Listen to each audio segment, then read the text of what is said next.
Hello, everyone, and welcome into another episode of Sports Betting by Dummies. I am your host, Patty Parlays, and joining me as always, the faceless wonder himself, Tyler. Tyler, welcome in. Thanks, Patty. Good to be here. I think I'm finally over my depression from the NBA final. Yes, finally, you're ready to make some money on the NBA draft. If I'm ready to say that, but I'm ready to put money on the NBA draft. How about that? Perfect. Sounds good to me. And joining us as always, the tan man, the voice of God himself, Dizz. Dizz, welcome in, buddy. Thanks, Patty. Ready for the lightning to get hot. Yeah, yeah. I think we all are. I think we're all banking on the Lightning to pull it off tonight. But we're not starting there, so let's not jump ahead. Everyone but TY. Right, exactly. TY is very heavily invested into the Avalanche, but that's neither here nor there. All right, gentlemen, we're starting off with: Is John Wall the greatest businessman of all time? So, as you guys know, it came out yesterday that John Wall exercised his player option to stay with the Houston Rockets for $47.4 million this year. Now, for those who don't know, John Wall did not play at all last season. He last played in the 2020-21 season. He played 40 games and averaged 20.6 points, 3.2 rebounds, and 8.7 assists. So, I mean, that's reasonable, right? I mean, it's a small sample size. He Yeah, played 20 games out of an 82 game season. but I will say this: he in his career he averages 19.1 points, 4.3 rebounds, and 9.1 assists. That's over his entire career. But he also didn't play the 2019-2020 season. And during that season, right before the start of that season, he signed a 4-year, $171 million contract, fully guaranteed with the Washington Wizards. But then after that one season that he missed in 2019-2020, he got traded to the Rockets.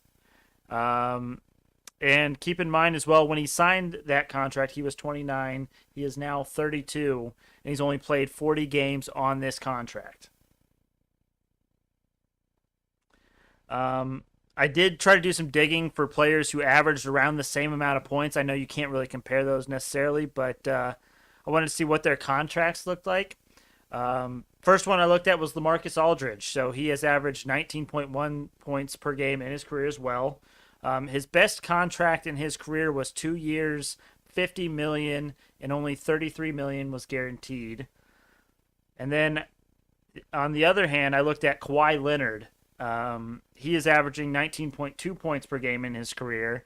His current contract is 4 years, $176 million, fully guaranteed.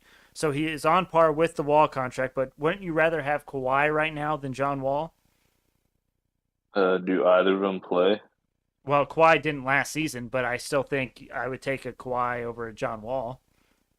Well, yeah, but I mean, I'd rather have neither of them because right now you're paying all that money you just talked about to have no one take the court for you. So. I Yeah. mean, Wall was healthy last year. He was told to sit out so he didn't get hurt, right?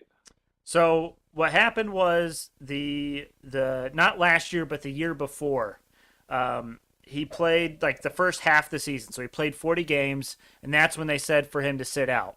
And then that continued on last season to where they said, "Hey, we're going to try to find a trade partner for you. Or we're going to try to trade, figure something out, but we don't want you to get hurt or anything like that." And so you're right in a sense where he just sat out last year. He could have played, but he sat out the entire year. And then he's just like, yeah, I'm exercising my player option for this $47 million for this year, and you guys are either going to have to trade me or buy me out. That's what came out after it said he exercised his player option. I mean, fair enough. He'll get traded for. I mean, if he gets traded, it'll just be for another terrible contract. Right, right. But it's just absurd to me. I mean, Diz, any thoughts on John Wall? Good for him. Yeah, yeah. I mean, having played 40 games on a 4-year, $171 million fully guaranteed contract doesn't seem like all that bad of a deal. Well, I It's mean, like it a sounds sweet like he gig. wanted to play last year, though. You think he wanted to play last year, or you think he didn't want to play last year? I think he probably wouldn't have mind playing last year. Yeah, yeah. But oh well, I just felt like we had to talk about it. I mean, John Wall's contract, and as soon as I saw that he exercised his option for $47 million, I was floored. What happens if he comes back and plays pretty good this year, Pat? Well, what's your definition of pretty good? Puts up like 18 and 3 or something a game. I don't think it's worth 47 million, but I think it would No, but probably be worth I maybe mean, 30. you gotta look back and think about that contract of why that Mm-hmm. happened. Mm-hmm. Because they were the Washington Wizards, and not necessarily a small market team because it's not really a small market, but they're not a big fan base. Yeah. Yeah. And so, they also, the NBA basically, everyone wants to live in LA. Yeah. Like Kyrie. Kyrie wants to live in LA with LeBron.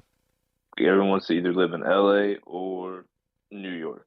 So, like, teams like that, they have to pay, they have to give, if their player meets the qualifications to get that max contract, they have to give that max contract.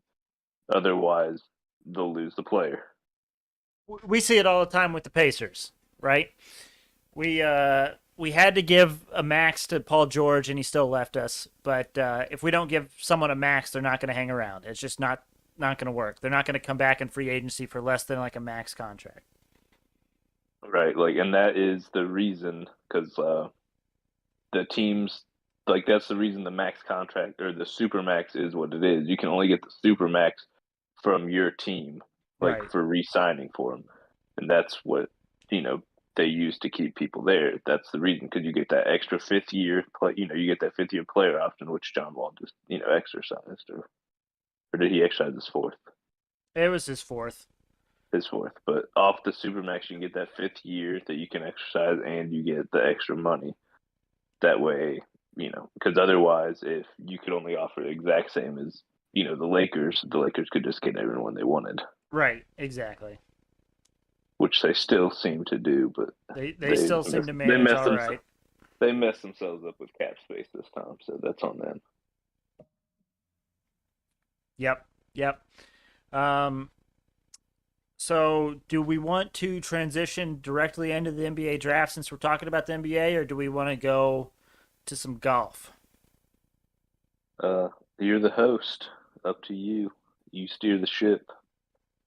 Let's go NBA draft. Let's not get too crazy here, even though the sidebar says otherwise. So, Tyler, I think you agree with me. The top three picks are pretty much set in stone at this point. Maybe even the top four. Yes, sir. I mean, we're not sure what order, Yeah. but the top four seem pretty much cemented. Definitely the top three. The fourth is still a little bit of a wild card, but it's pretty heavy favorite on who it's going to be at this point. Yep. So right now, actually, I should look right now because these odds are just absolutely all over the place. Jabari's been pretty firmly planted as the number one for the past few days, with his odds actually getting worse as time goes on. So. Yes. So I made the notes on this episode like probably around noon today, Eastern Standard Time. If you go right now, Jabari Smith to go number one overall to the Magic is at minus 330. So it has jumped almost 100 points over a span of 5-6 hours. Number two overall pick, Chet Holmgren to the Thunder, minus 270. So again, odds are getting worse. And then number three overall to the Rockets, Paolo Banchero. And that's at minus 260. So if you're looking at those three and you agree with what everyone else is seeing, I would not advise taking any action on those picks. Can you I don't really bet on drafts ever. Can you parlay like that all three of those will happen? There might be in like a draft special. There's a section where you can parlay First, people to be in the top 10. well, there's also a first four draft picks exact order.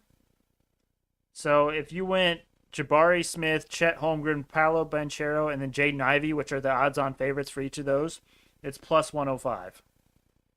Oh my god, that value is horrible. Correct. I mean, they're pretty much set at this point. The only one you're really going to see swapping around there, I mean, it might be worth a look at that Jabari, Paolo, Chet Holmgren, Jaden Ivey for plus 500. Might be worth might be worth a little sprinkle on that just in case. Yeah. Am I the only one that's not super high on Chet Holmgren? I mean, question's not about his game or skill. It's just about his body, honestly. Yeah. He's like a 'Cause, twig. I've been listening to like every draft podcast I could find the past few days trying to get it, and the consensus seems to be that like everyone that watches his tape that like he did not like really make a single mistake in all of like his one season of college. Like he basically made the right play every time. Was great on defense. Played within played within the system. Did exactly what they asked him. Like all the question marks are just about will he hold up being as skinny as he is. Gotcha.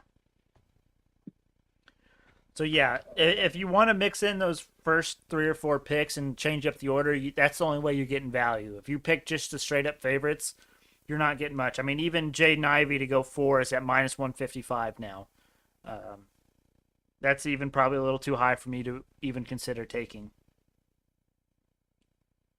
And just to let everyone who's listening know just how locked in these top three picks are, for the number one overall pick odds, Jabari Smith minus 330, Paolo Banchero plus 300, Chet Holmgren plus 450, and everyone else is plus 20,000.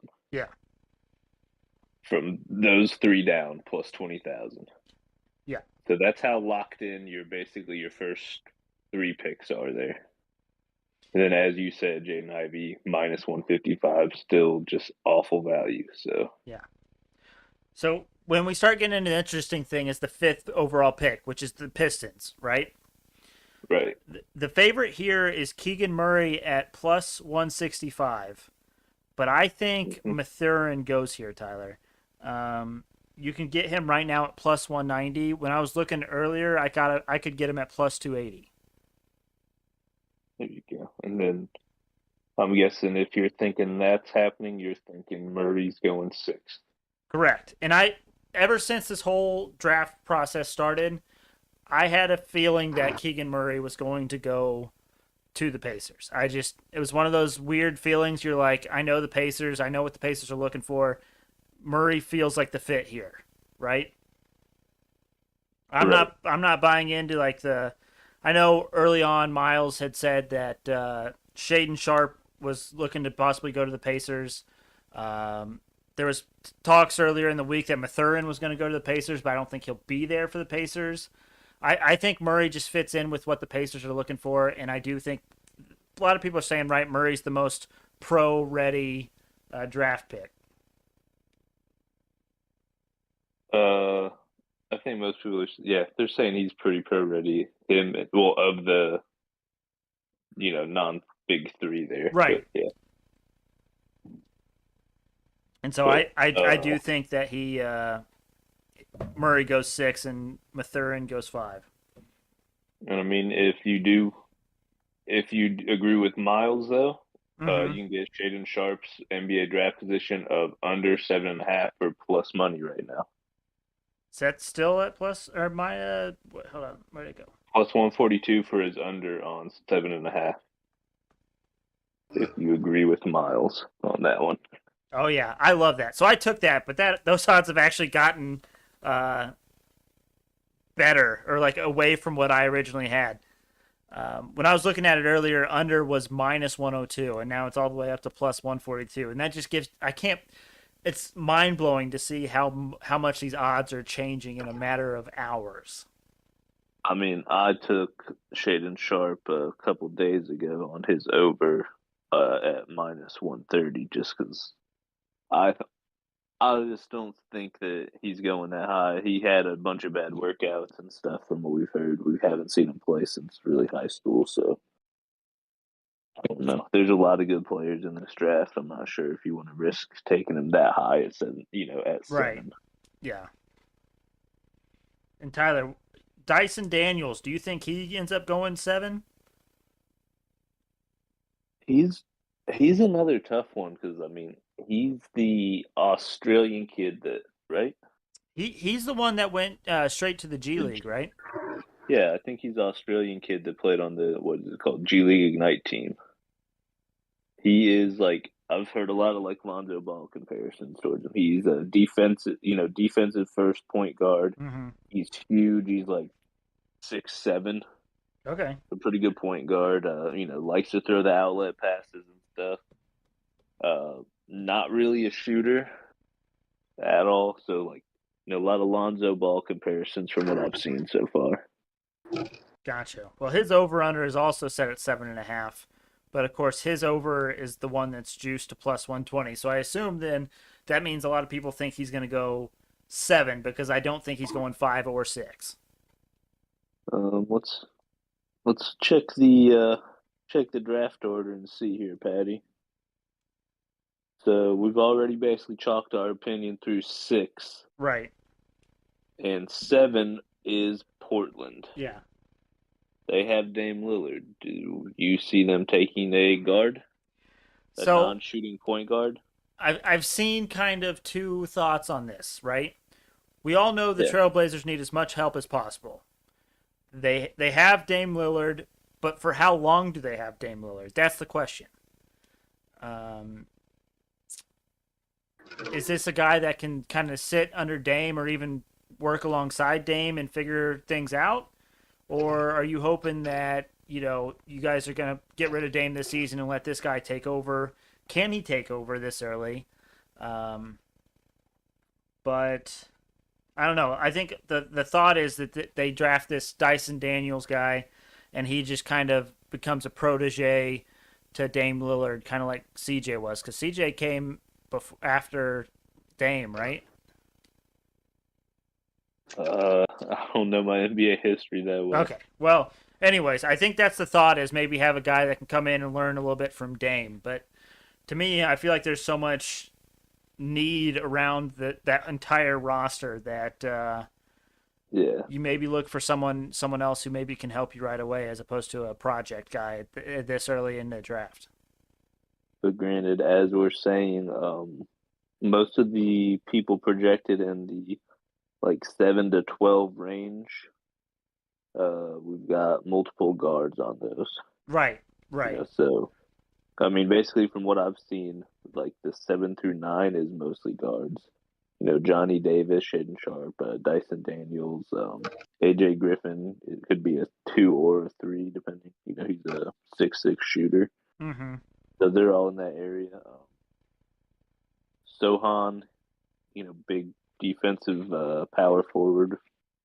He could go there as well. Mm-hmm. So I mean, like we said, this draft is kind of wild. I feel like I'm going to take the over on Dyson Daniels there, personally. I like it. I'm riding with you. All right. Getting plus value at that, whereas he's literally like one pick pretty much away, in our opinion, from falling above that line. Seems like a good move. I agree. All right, Tyler. Anything else that catches your eye or you're looking at for the NBA draft? Let me see what. Um, I took a little flyer on the little 5-leg top 10 pick parlay there, Patty. Let's see. How did you do that? What did you do? Let me see. In that top 10, the top 10 draft pick party, you can parlay up to 5 people together. Oh, Now, okay. I think it gives you 3 fairly obvious ones at minus 20,000 Right, yeah. to choose from, and then you go from there. So, I mean, I juiced mine up for a little value. So I'm not really expecting it to hit, but value-wise, I liked it. I took Sharp and Mathurin, both for terrible odds. Threw in Usman Deng for minus 140 at the time, and then I threw in these two are both very iffy. If a team wants shooting, they could go for AJ Griffin. I got him at plus 220, and Jeremy Sohan. He's a great defender and probably the only guy in this draft that can switch 1 through 5. And you know how much teams value that at this point, or now with how heavy pick and roll teams have gotten. And so you can get him at plus money too, and that put those 5 with the 2 that terrible value at plus 1202. Whoa, hold on. Okay. Yeah. So you went Sharp, Mathurin, Dieng, Sohan, and Griffin. Yeah, and if you want to swap out, I think Griffin's probably the least likely to go there. But like I said, teams like shooting. Someone, he's got that Duke pedigree team seem to like too. So, dude, I'm with it. That's incredible value. I'm all the way for it. I mean, we're definitely getting 4 of those in the top 10. The 5th one's a little scary. Yep, but hey, that's gambling, baby. That's gambling, baby. That's just my little draft Hail Mary parlay today. That you can't really parlay much on here. Yeah, I'm a big fan. All right, Dizz, let's talk some golf. Let's talk the Travelers Championship. This tournament this weekend is being played at TPC Highlands in Connecticut. This is a Pete Dye designed course, and it's a short one. It is the 4th shortest course on the tour. And a fun fact about this event, 12 of the last 15 times it has been here, it has been decided by 1 shot or less, with 6 ending in a playoff. Oh. And this is the event last year where it took 8 holes for Harris English to defeat Kramer Hickok. Do we know any value there on margin of victory or the odds for there to be a playoff or something? Or there's props you can take? I tried to look. I didn't see anything on FanDuel. Maybe you can look on DraftKings, Dizz. But if there was a bet where you could take margin of victory to be 1 stroke or less, I would hammer it. Absolutely. I'll look into it. Okay, perfect. Also, Tyler, breaking news. Let's go.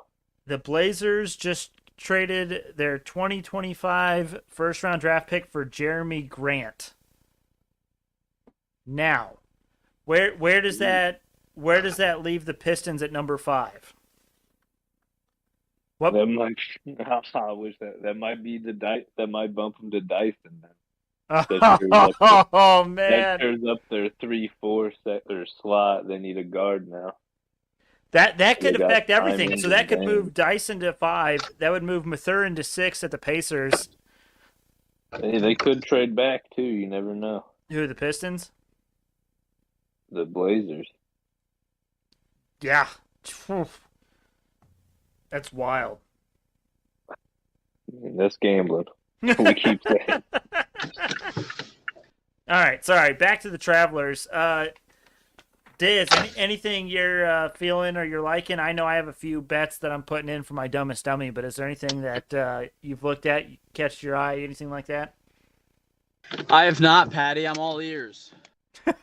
Well, I'm gonna save that part for the Dumbest Dummy competition, but I got some good stats, some good things to back up my picks, so we will cover that when we get there. So let's move on then to the NHL Finals. Game 4 is tonight in Tampa Bay. They say the series isn't in jeopardy until you lose on home ice, Dizz. So are you feeling the Lightning to win another one tonight? The line is so evenly valued. Yep. I'm hesitant, but That's what it was last game.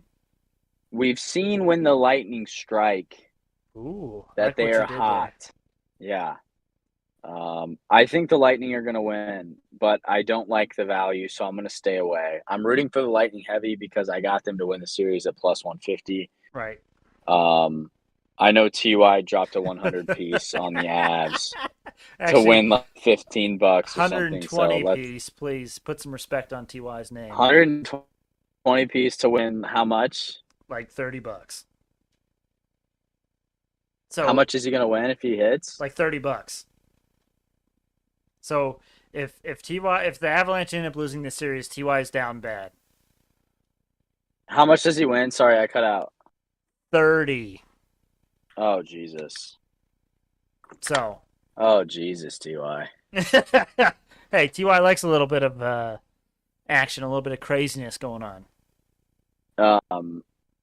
Yeah, I'm rooting for the Bolts. I think they're going to win, but I'm not throwing any money on the game tonight unless I take the over 6. See, I disagree with you there. I think this is the game where Vasilevsky shows that he's the best goaltender in the game. And I think this game is going to be a tough, grind out game. I could see this game being 2-1 Bolts at the end of it.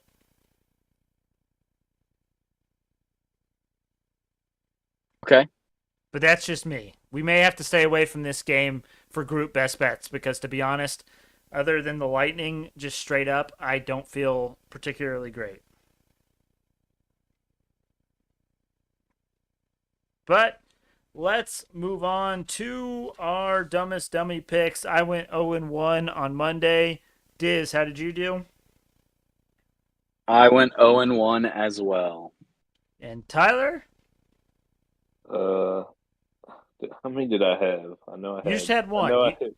Oh, I hit then. Yeah, you went 1-0. You hit that plus 450? Yes, sir. Yeah. Those baseball boosts when those hit, man, those are the juicy ones. Nice. So in the competition, I am up 0.52 units, Dizz is up 3.85 units, and Tyler is up 7.2 units. So Tyler's looking pretty with those boosts. Yes, sir. Tyler, why don't we start with you then? Why don't you go ahead and give us the one boost for tonight? I will try. Guarantee these names are harder than the last one. So we'll start with McKinnon. Yep. That one's easy enough. This one's where it gets hairy. Rantanen. Yep. Makar Yep. and Stamkos to each record Stammer. one plus point Okay. and that is plus 300 now. Okay. Boosted from plus 220. So pretty good value. I don't know. I don't necessarily feel great about it. I feel like that's a lot of people that have to score a point, especially in a game where I think it's going to be a low-scoring affair. But hey, I've been wrong about these boosts before, right? Hey, I mean, I don't know much about hockey, but that just seems like a lot going on for one game. For sure. All right, Diz, do you not have anything to bet?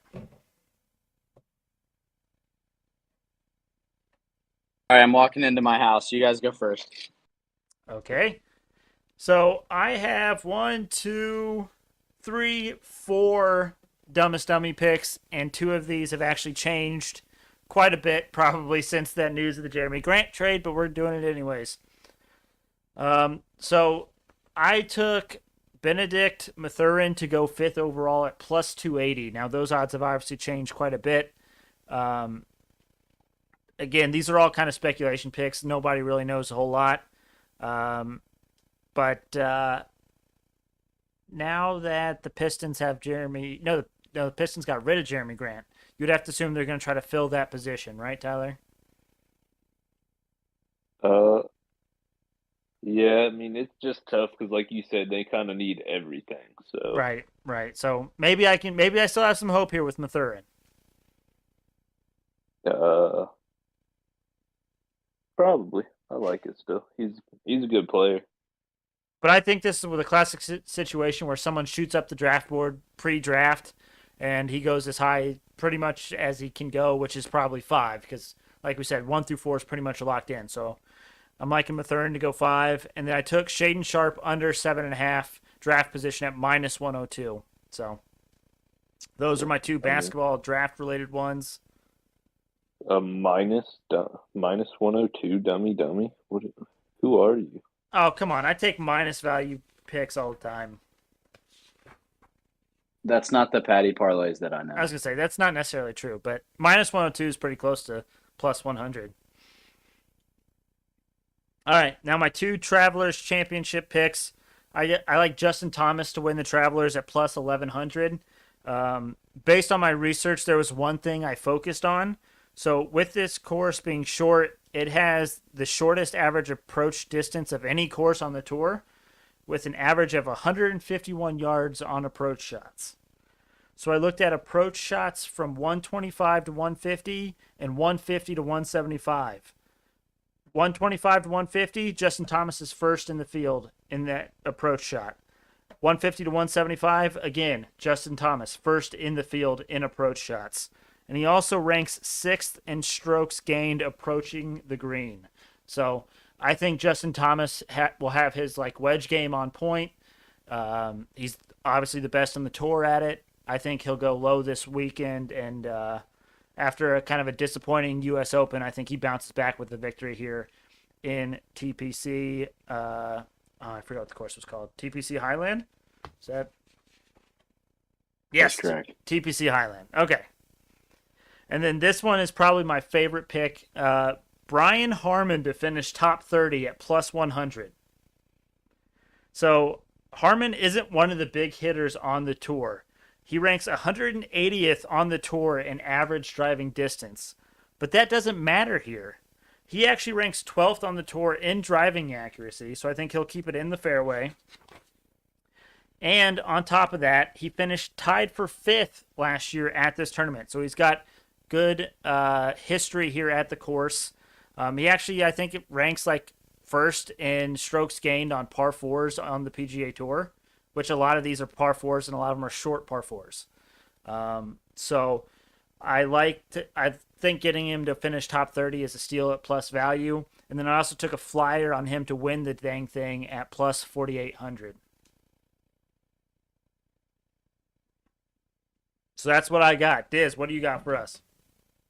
So at the beginning of the pod, I had nothing.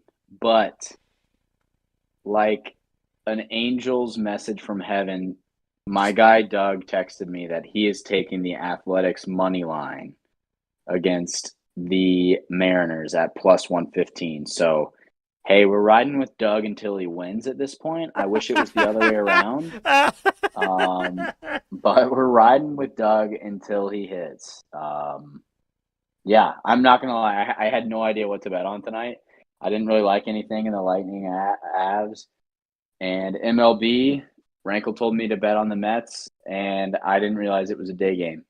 So, Doug to the rescue. Doug to the rescue. Oh, Doug. Alrighty. Group best bets time. We went 2-1 as we usually do on Monday. So as a group, we are up 7.94 units. We are zooming in. We're focusing, trying to get over that 8.3 mark from March. We're close, gentlemen. We're close. Yes, sir. Just think if our listeners were betting $100 per bet we tell, they'd be in good shape. This is true. This is true. All right, gentlemen, what are we feeling for group best bets?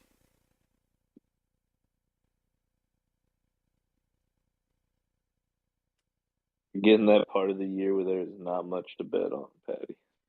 So it sounds like you're going to rely on me in baseball. I mean, you are the baseball guy. What about Dodgers first 5, Pat? I love that pick. There's, again, no reason that the Dodgers should be this short of favorites against the Reds. I understand Castillo is pitching. I understand it's in Cincinnati.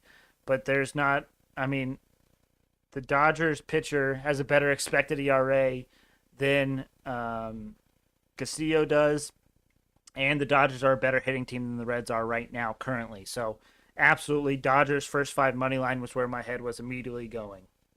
Money line, not minus half.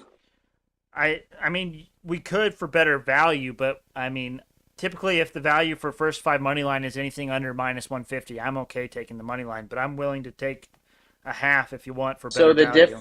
the difference is if it's tied after 5, we get our money back. If we take money line and it's tied, we get our money back. Okay, let's ride that. Okay. Bets are now locked on the 7th overall pick, Patty, Ooh. with that trade. Yeah. Dang, that's crazy. All right, another one that I really like in baseball tonight, gentlemen, is taking the San Francisco Giants first 5 plus a half a run versus the Braves.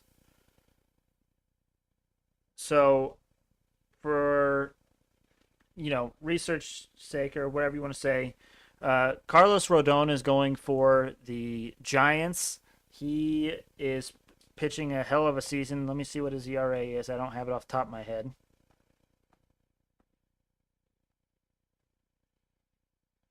So Rodon has a 2.84 ERA this season, and he's going up against Charlie Morton, who has a 5.08 ERA.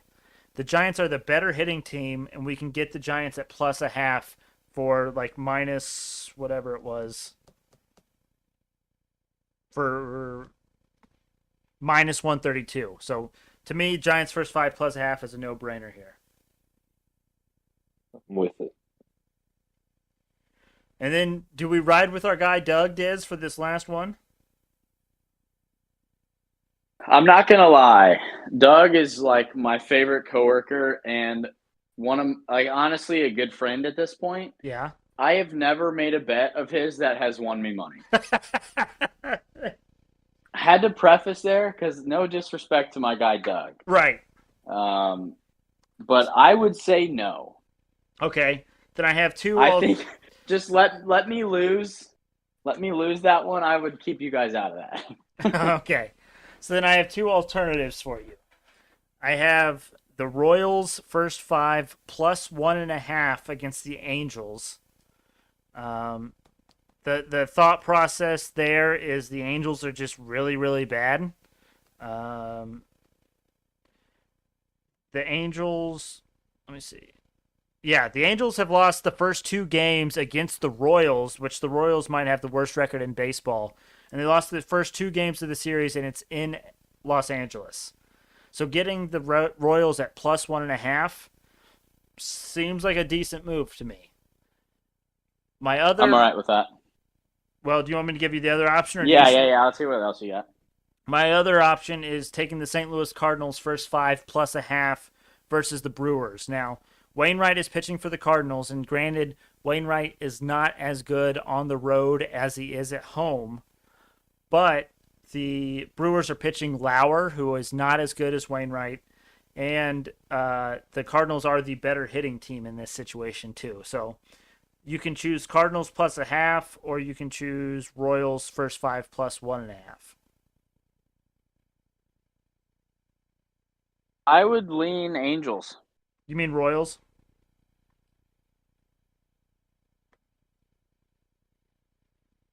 Dizz? Yeah. Am I on mute or something? Well, I said you mean Royals and then it disappeared, but also now. Yeah. Betting against the Angels. Let me see if I can get. So that's what I would lean. That Kansas City Royals plus 1.5 is now minus 152. Do you still want to take it at that, or do you want to take Royals plus a half at plus 128? Well, minus 152 is out of our dumbest dummy range, right? I mean, by like 2 cents. I'm not going to say, no, we can't take it at that. I say we be ballsy and do Royals plus half. All right, I like it. All right, so for group best bets, we have Dodgers first 5 money line versus the Reds tonight. We have Giants first 5 plus a half versus the Braves, and Royals first 5 plus a half versus the Angels. Beautiful. All right, gentlemen. Well, it would be time for the Hail Mary parlay of the day, but it already lost. So Damn. we can thank the Mets. The Mets screwed more than just Rankle's plays. They screwed my plays. They screwed everyone's plays. So thank you, New York Mets. All right, gentlemen. Anything we need to get off our chest before we call it a day? Can we get a sit rep on Sunshine? Yeah. I think mean- he's getting his wisdom teeth out today. How would we get a sit rep on him? Maybe shoot him a text or something. I didn't know if you'd been. You haven't been checking up on Sunshine? What a I terrible haven't. cousin. We I'm really a are. Pat, but I was putting this blame on Pat. Yeah. They're saying that the Charlotte Hornets are trying to unload Gordon Hayward, and they are. Here's the actual tweet. Hornets are looking to trade one of their 2 first-round picks alongside Gordon Hayward to clear cap space for retaining Miles Bridges. So, I mean, he's got a huge cap hit, but if you can pick up a first to take him on, he's not a terrible player. Yeah, I mean, Hayward just didn't work with the Hornets. Like, I think that's fair to say. I mean, he's been hurt he's been hurt more often than not ever since he left Utah. Right. Just sad. I mean, Pacers may swoop in, grab an extra pick, just pay Hayward some money till he's gone or till he leaves. Hometown kid, sell some jerseys Oh yeah, bring him back home. People would love that shit. for the 5 games a year he'll play. Word. Sunshine is okay. He did not get his wisdom teeth out. So, Oh yeah. for those that are wondering, So he's Oh, still yeah. in pain. He still has wisdom tooth pain. I don't know that he ever had pain. I think he just had No, to he get it never- checked. He never had pain. They just checked it, and they were like, "If you're ready today, we're just gonna do it." But I don't think that he's ready to get them out yet. So, no That's pain right. at this point for Sunshine, Good. except for the Reds sucking ass. But Well, That's what the Reds normal need. pain. The Reds need Sunshine to come on the podcast and give us a Reds money line. yeah, you're right about that. We need to make that happen. Maybe Friday we need to make that happen. Hey, before we sign off, I got to give a quick shout out to the Podfather. He's currently on his way to my house to mow my grass because I grew grass in my yard Mm-hmm. and I didn't buy a mower because I wanted to see if the grass would grow before I bought the mower. And I didn't. Turns out the grass grew, and I still don't want to buy a mower. So the Podfather is en route to mow my lawn. So shout out to the Podfather. Man, that's like an hour round trip drive to mow your lawn. To mow Yeah, I his, think I'm gonna like, buy him dinner. 8 feet of grass. I think I'm gonna buy him dinner and go to the Eagle or something. But Oh, hey, hit me up. I'll go with you. I'm going to Godfather. hey, you're welcome to join. I live close now. Well, on that note, thank you all for listening. We really appreciate it. Make sure you check us out on Twitter and Instagram at SportsBetByDumb. Also, make sure you go to our YouTube, type in Sports Betting by Dummies in the YouTube search bar. Look for the black and yellow logo. You cannot miss it. Make sure you subscribe, like, comment, all that good stuff. Share us with your friends. Share us with the people you don't like, whatever the case may be. Let's get the word spread out about this guy, this podcast. But we hope you have a nice, profitable middle part of your week, and we will see you all on Friday.